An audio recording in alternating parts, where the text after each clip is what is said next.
주일 오전 설교가 족보에 대한 설교였습니다. 이 족보를 보면서 우리는 먼저 하나님의 약속을 우리는 볼 수 있었습니다. 아브라함에게 주신 약속이 무엇이었습니까? 너와 내 자손에게 이 땅을 주고 또 바다에 티끌같이 많게 하리라. 바다의 모래같이 티끌같이 많게 하리라. 그거였습니다. 그것이 이루어지는 것이 바로 예수 그리스도를 통해서 이루어진다는 것을 우리는 볼 수 있었습니다. 또 하나님께서 다윗에게 주신 약속, 다윗의 왕권에 대한 약속을 통해서 그 왕권이 이루어짐이 예수님을 통해서 이루어진다는 것을 보았습니다. 그리고 또한 그 왕이 세우는 나라는, 예수님이 세우는 나라는 샬롬의 나라, 평화의 나라라는 것을 알 수 있습니다. 그러니까 우선 아브라함에게 주신 약속을 통해서 땅에 대한, 영토에 대한 것을 알 수 있고, 그리고 다윗에게 주신 약속을 통해서 주권에 대한, 왕권에 대한 약속을 알 수 있습니다. 그리고 이렇게 땅과 주권이 있는 다음, 그 다음 무엇이 있습니까? 국민이 있는 거죠. 백성이 있는 거죠. 그래서 예수님이 십자가를 지셨다, 그 이야기를 드렸습니다. 그리고 예수님의 주된 관심사는 이제는 그 백성들을, 자녀들을 모으는 일에 있다, 이렇게 말씀을 드렸습니다. 그러니까 한 나라가 만들어지는, 우리가 보통 사회교과에서 배우지 않습니까? 땅과 주권, 그리고 국민, 이 모든 것이 하나님의 영혼 가운데서 계획하시고 작정한 것이 이루어진 게 지금 우리의 하나님의 나라이다, 이 말씀을 드렸습니다. 그리고 그것을 이어받은 우리가 무엇을 해야 되는가? 예수님의 가장 주된 관심사가 바로 자녀를 부르시는 것이었다. 영혼 구원에 대한 그 열정을 우리도 품고 함께 나아가시다, 이렇게 말씀을 드렸습니다. 자, 오늘 오후에 읽은 이 본문에도 14대, 14대, 14대, 이게 강조되어 있다고 이야기했습니다. 그리고 이 14다라는 것은 다윗의 이름과 왕권을 지칭하고 있다, 이것도 설명을 드렸습니다. 자, 이 14대 안에는 사실 다른 족보, 누가복음의 족보와 보면 그 14명의 사람들이 다 들어가 있는 게 아니라, 다윗의 직계 혈통들이 다 들어가 있는 게 아니라 어떤 부분은 생략이 되어 있습니다.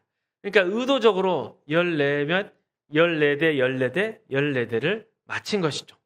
왜 그렇게 또 의도적으로 이 숫자들을 맞췄는가?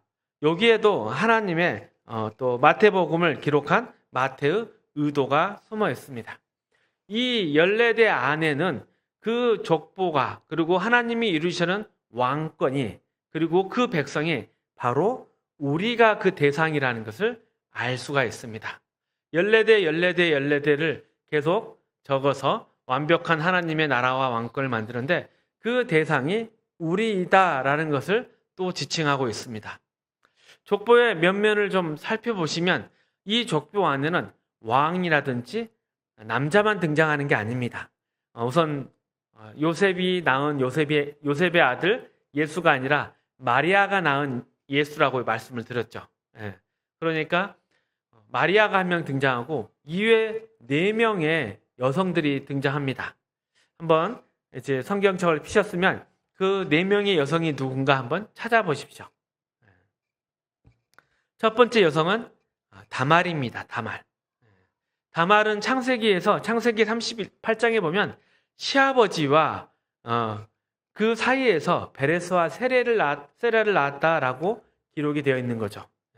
이 다말은 그 아브라함의 친척이나 가족이 아니라 그 땅, 가나안 땅의 여자였습니다. 그러니까 이방의 여자가 시아버지와의 관계에서 자손을 낳은 것이죠. 우리가 생각하기에는 윤리적으로, 도덕적으로 이해가 잘 안 되죠. 그리고 또 그 안에는 또 여자의 이름으로서 라합이 등장합니다. 라합은 여리고 그 정탐꾼에 이렇게 그들의 안전을 숨겨줘서 구원을 받은 여성이지 않겠습니까? 그의 직업이 무엇이었습니까? 창기였습니다.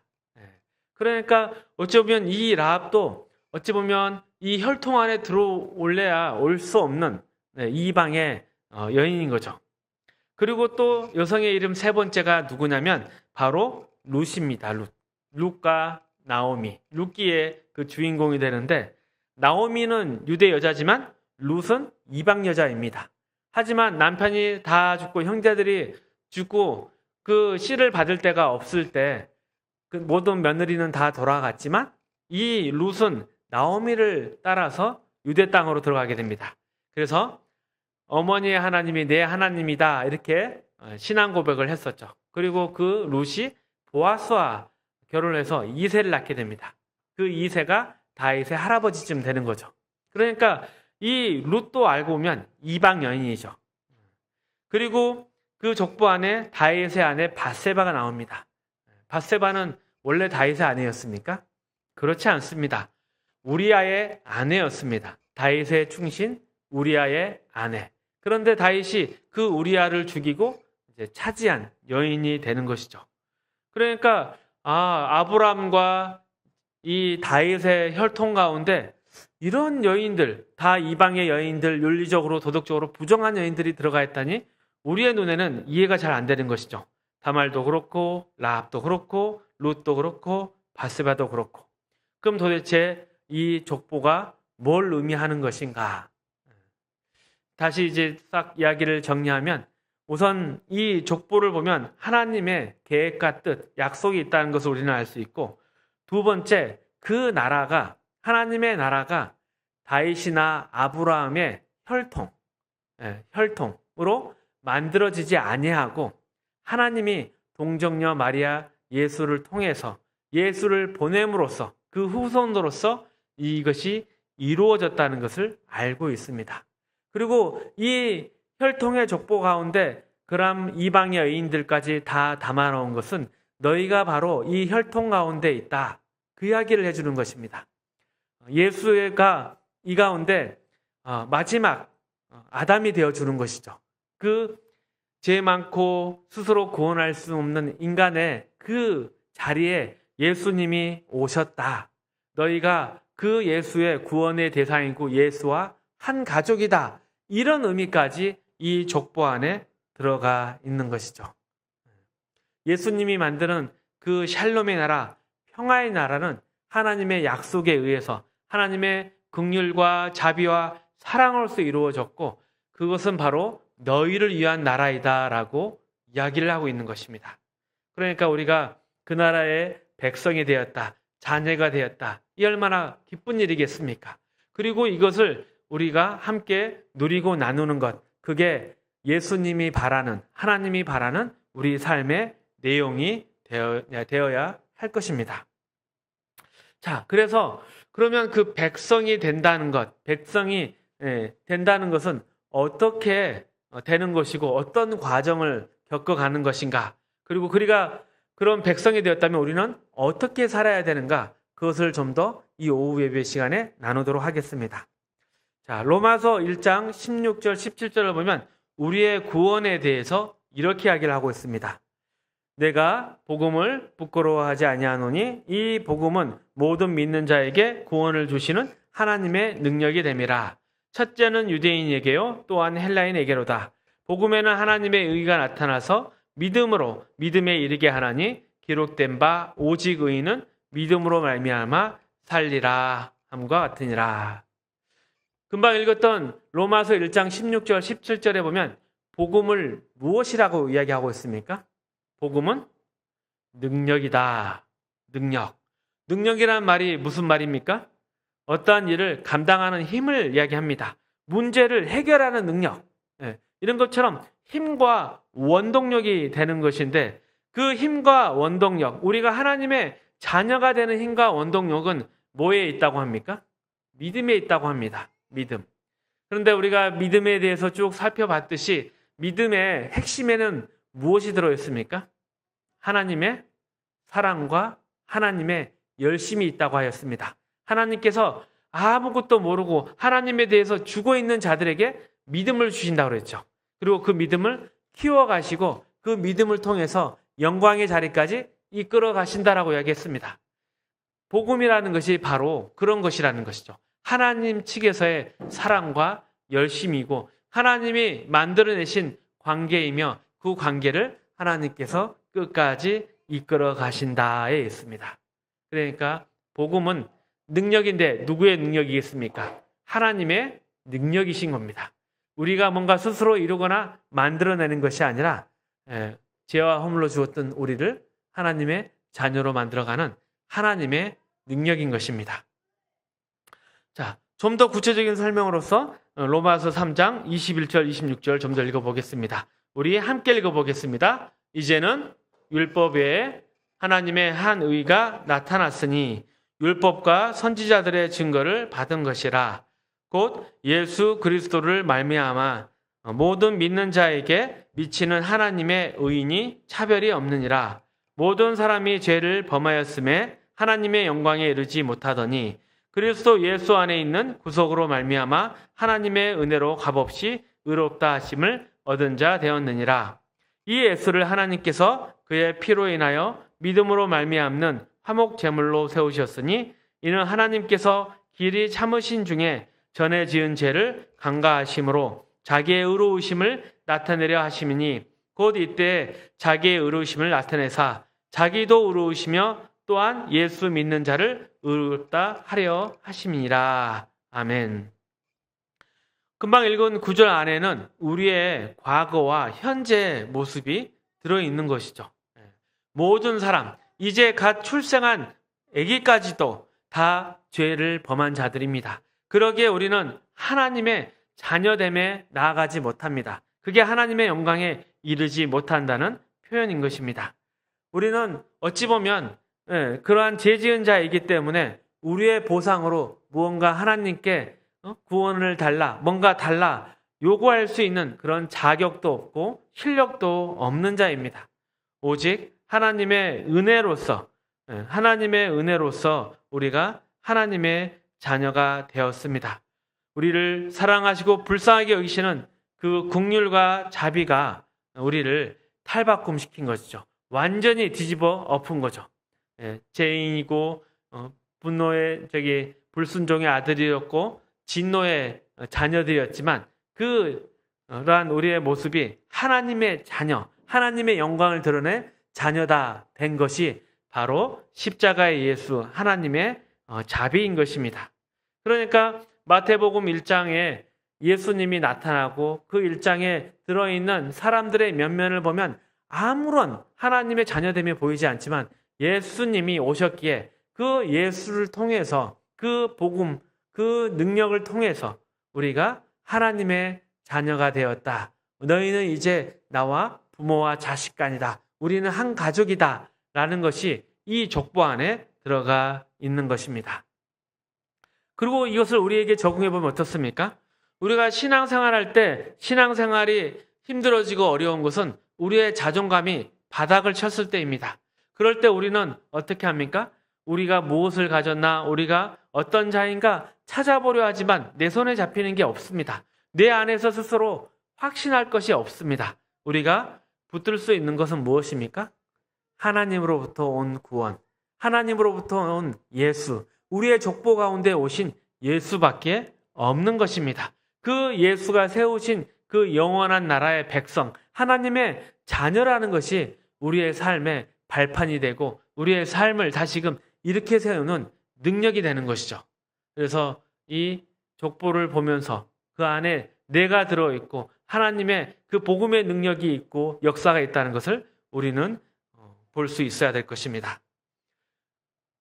로마서 3장 25절 26절 아까 읽었지만 다시 한번 읽어보겠습니다.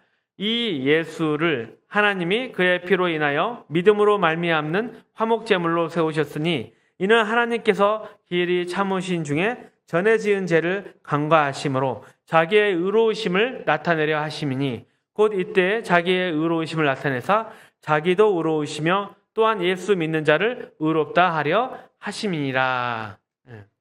예수님에 의해서 우리가 의롭게 되었는데 이 의로움은 단순한 시작이나 한순간이 아닙니다. 금방 읽었던 구절을 보면 자기도 의로우시고 또한 예수 믿는 자도 의롭게 한다라고 들어가 있습니다. 이것은 어떤 의미를 가지고 있습니까? 예수님과 우리가 하나라는 것이죠. 족보 안에 우리가 하나라는 것이죠. 우리가 한 가족이라는 것이죠. 잘 생각해 보십시오. 예수님께서 혼자 의롭다 하시지 않고 우리와 함께 의롭다 하셨다. 이것은 우리 모두를 하나님의 자녀답게 만들어 가신다. 이 의미를 담고 있습니다. 우리가 우리의 교회를 보면 가족 공동체라 하지 않습니까? 주님이 우리의 머리 되시고 우리는 그의 몸과 지체라 이야기를 하고 있습니다. 가족이고 한 몸이다 이렇게 이야기했을 때 우리는 예수님과 묶여 있는 것입니다. 그러니까 내가 너희를 의롭게 하리라 그러면 우리가 의롭지 않으면 그 수치와 그 불명예는 누가 뒤집어 쓰게 되는 것입니까? 예수님이시죠. 그러니까 이만큼 예수님은 강한 의지와 강한 능력으로서 우리를 바꿔가기를 원하신다라는 것을 알 수 있죠. 자기도 의로우시며 또한 예수를 믿는 자도 의롭게 하신다. 우리가 그러한 예수의 뜻과 작정 가운데 초대받았음을 우리는 알 수 있습니다. 그렇기 때문에 우리는 실망할 필요가 없습니다. 지금 나의 모습이 설령 내가 생각하는 하나님의 영광의 자녀의 모습과 다른다 하더라도 우리를 분명하게 그렇게 멋진 자녀의 모습으로 만들어 가실 예수님이 계시기에 우리는 그 가운데서 좌절하거나 낙심할 필요가 없습니다. 왜냐하면 지금은 그 시간과 과정을 걸어가고 있기 때문입니다. 그리고 분명히 주님께서는 합력해서 선을 이루신다 하셨습니다. 그리고 주님은 늘 어제나 오늘이나 내일도 동일하십니다. 우리를 불쌍한 마음으로 보시고 우리를 온전한 하나님의 자녀로 세워가기 위해서 우리를 돕고 계십니다. 하나님 보좌 우편에서 또 성령님은 나와 함께 우리를 계속해서 하나님의 자녀로 만들어가고 계신 것입니다. 그러기에 우리의 연약함과 어리석은 가운데 한탄하고 있을 필요가 없습니다. 다시금 이 실패 가운데 우리가 무릎 꿇지 않고 일어설 수 있습니다. 더욱 담대하게 주님의 뒤를 따라가는 저와 여러분 되시기를 주님의 이름으로 축복합니다. 그리고 또한 이러한 예수님의 또 하나님의 목표와 의지가 강조되어 있는 말씀이 있습니다. 에베소서 1장 17절에서 19절까지 말씀입니다. 우리 함께 봉독하겠습니다. 우리 주 예수 그리스도의 하나님 영광의 아버지께서 지혜와 계시의 정신을 너희에게 주사 하나님을 알게 하시고 너희 마음 눈을 밝히사 그의 부르심의 소망이 무엇이며 성도 안에서 그 기업의 영광의 풍성이 무엇이며 그의 힘에 우리에게 베푸신 능력의 지극히 크심이 어떤 것을 너희에게 알게 하시기를 구하노라. 그러니까 하나님께서 주님께서 너희가 이것을 분명히 알아야 된다. 내가 너희를 하나님의 자녀로 만들어 갈 것이다. 너희의 눈을 떠라. 너희가 이 부딪히는 삶의 모든 환경이 그러한 멋진 하나님의 자녀를 만들어 가는 과정이고 그 가운데 너희는 풍성하게 하나님의 자녀됨을 체험할 것이고 하나님을 더 깊이 만나게 될 것이다. 라고 우리가 알기를 원하신다 말씀하고 계십니다. 그리고 이런 것을 보면 복음이라는 것은 그런 거죠. 정말 아무것도 아닌 나를 하나님이 정말 멋진 나로 만들어 가시는구나. 그리고 그 핵심이 바로 예수 그리스도에 있구나. 이것을 알 수 있는 것입니다. 예수 그리스도와 우리는 하나의 몸으로 묶여 있습니다. 그 하나의 몸으로 묶여 있게 우리는 좌절하고 낙심할 필요가 없습니다. 그리고 또한 그것이 하나의 족보 가운데 기록되어 있습니다. 너희가 그 예수가 세우려고 하는 그 나라의 모든 백성들이다. 그렇기 때문에 이러한 족보에 담겨 있는 우리의 모습을 발견하고 믿음을 가지고 함께 나아가는 자가 되었으면 좋겠습니다. 말씀을 맺겠습니다. 마태복음의 족보를 보면 이 족보, 아브라함과 다윗의 혈통이 예수 그리스도를 만들어낸 것이 아닙니다. 하나님의 계획과 뜻으로 동정녀의 탄생으로 이곳 가운데 오셨고 그 십자가 지심은 그 자녀를 부르시는 방법이었습니다. 하나님의 나라를 세우는 방법이었습니다. 그리고 그 나라는 화평과 평화의 나라였습니다. 그리고 우리는 그 은혜로서 한 족보 가운데 있는 하나님의 자녀가 되었습니다. 우리를 고치시기 위해서, 또 우리를 영광스러운 하나님의 자녀로 만들기 위해서, 또 우리를 복 주시기 위해서 예수님께서 이 땅 가운데 오셨습니다. 그러니까 마태복음, 마태가 기록한 복음이 되는 것이죠. 기쁜 소식이 되는 것이죠. 이제 하나님의 나라가 이곳 가운데 임했고, 그 하나님의 나라라는 것은 단지 뭔가 환경의 변화라든지 로마의 지배나 다윗의 화려했던 과거 왕국의 이러한 부활들이 아니라 바로 너에 대한 이야기고, 너에 대한 회복과 영생과 천국에 대한 이야기를 한다. 이게 이 족보 가운데 있습니다.